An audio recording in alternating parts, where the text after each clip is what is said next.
Welcome back to the National Briefing.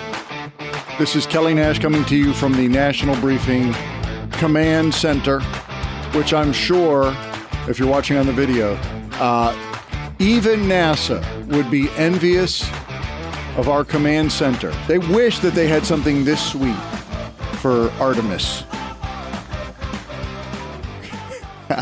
All right. Last night, Donald Trump addressed the nation, went about 20 minutes. I missed it because I was asleep at 9 o'clock. I know I heard that CBS was overwhelmed with complaint calls because Survivor was being bumped for a little while. So we've got that going. But can we get to the essence of what Donald Trump actually said? We'll get to what the people think about what he said or what the experts are saying Donald Trump said in his 20-minute speech. But first, maybe you didn't hear it or maybe you need a refresher. I've edited it down to about a little over about 2.5 minutes, I'd say. I did what no other president was willing to do. They made mistakes, and I am correcting them. My first preference was always the path of diplomacy, yet the regime continued their relentless quest for nuclear weapons and rejected every attempt at an agreement. For this reason, in June, I ordered a strike on Iran's key nuclear facilities. We totally obliterated those nuclear sites. The regime then sought to rebuild their nuclear program at a totally different location, making clear they had no intention of abandoning their pursuit of nuclear weapons. Iran's strategy was so obvious. They wanted to produce as many missiles as possible, and they did, that no one would really dare stop them. They were right at the doorstep. For years, everyone has said that Iran cannot have nuclear weapons, but in the end, those are just words if you're not willing to take action when the time comes. These actions will cripple Iran military, crush their ability to support terrorist proxies, and deny them the ability to build a nuclear bomb. And tonight, I'm pleased to say that these core strategic objectives are nearing completion. Many Americans have been concerned to see the recent rise in gasoline prices here at home. This short-term increase has been entirely the result of the Iranian regime launching deranged terror attacks against commercial oil tankers and neighboring countries that have nothing to do with the conflict. This is yet more proof that Iran can never be trusted with nuclear weapons. They will use them, and they will use them quickly. We are going to hit them extremely hard over the next 2 to 3 weeks. We're going to bring them back to the Stone Ages where they belong. In the meantime, discussions are ongoing. Regime change was not our goal. We never said regime change, but regime change has occurred. The new group is less radical and much more reasonable. Yet if during this period of time no deal is made, we have our eyes on key targets. They were the bully of the Middle East, but they're the bully no longer. This is a true investment in your children and your grandchildren's future. Because of the actions we have taken, we are on the cusp of ending Iran's sinister threat to America. When it's all over, the United States will be safer, stronger, more prosperous, and greater than it has ever been before. So there you have it. The president makes his case.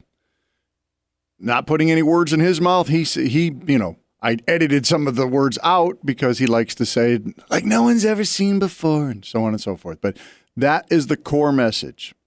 Now that you've heard it, what do you think of the case? I can tell you when I look at CBS News, top story, Iran's war core strategic objectives are now nearing completion, Donald Trump says. Just below it, CBS News gas and oil price tracker shows how much energy costs are rising. So they're going to try to stick with that. NBC News.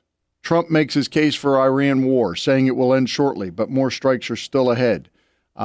Trump's suggestion that the Strait of Hormuz will open up naturally will be a major concern.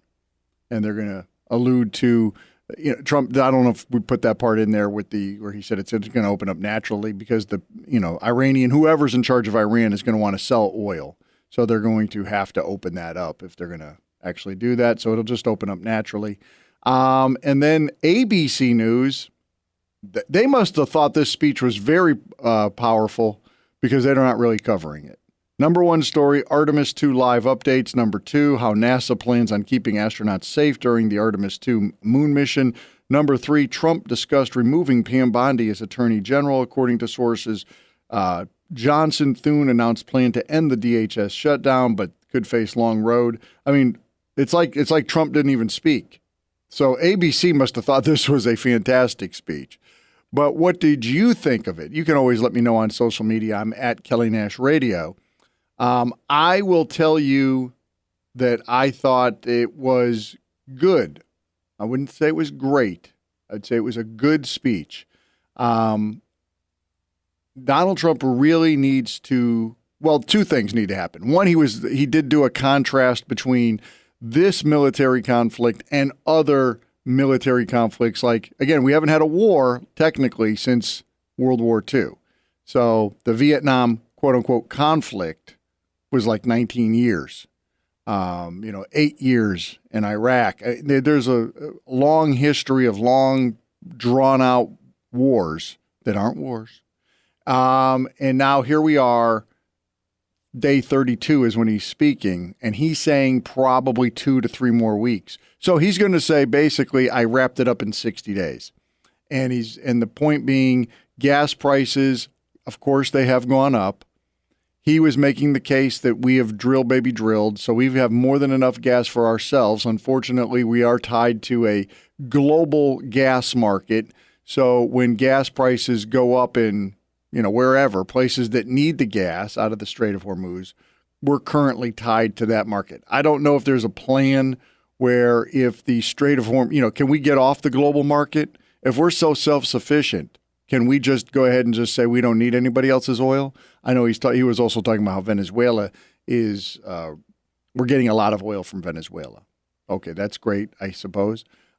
It has always been said that the refineries are what we really need. So we apparently need some more infrastructure in the United States to get the kinds of refineries needed specifically for the types of oil that we pump out of our ground and the kinds that come down from Canada. That's the number one reason for gas prices being where they're at in the United States. Again, that's what I've been told. Perhaps you've heard differently. But if we're not a part of the global oil market, then we shouldn't be affected by the Strait of Hormuz being shut down. Other countries, the Western European allies, are very affected by that. And so, as he said, we've already done the heavy lifting. You can go in and clean up the mess. And if you don't want to do that, it'll open up naturally. Now, what does that mean? Probably means that Iran will be charging exorbitant prices and driving up oil prices, I would assume, moving forward. I think Trump did a good job of making the case that this is an investment for our future, that Iran continued to get more and more bold as they got more and more weapons. And their ultimate goal is the ending of basically Western civilization. So the United States is the leader of the West. They would love to end us. Obviously, Israel is a part of that because they've always hated the Jews. But ultimately, the United States is the ultimate target for Iran. They don't really have any weapons now to do that. So he made a good case on that. It's going to make it safer for your kids, my kids, grandkids, all of that. It'll be a while before Iran is probably capable of rebuilding any kind of and he said we're going to keep a close eye on them, and if they start building stuff and it's outside of whatever the negotiated end of this is, we will hit them again hard. Well, who's we? That's the other question. I mean, all this could be for naught if you get a very soft president in there in the future. But Donald Trump made an investment. He took a risk. He's rolling the dice as we speak because he recognizes that ultimately, look, when we talk about CBS was getting complaints that Survivor wasn't on. That's where the American people are. We have some of the most soft, coddled people on the planet who are they're not engaged. All they care about is where are we personally? How is my apartment? How is my home? How is me and my roommate? How are we going to get through this? Whatever this is. Why are you adding, why is my gas so high? Why is my electric bill up? Why is Why are prices so high at the grocery store? I don't care about anything else. I don't care that now they would have cared had in a year or two Iran started firing nuclear weapons at people.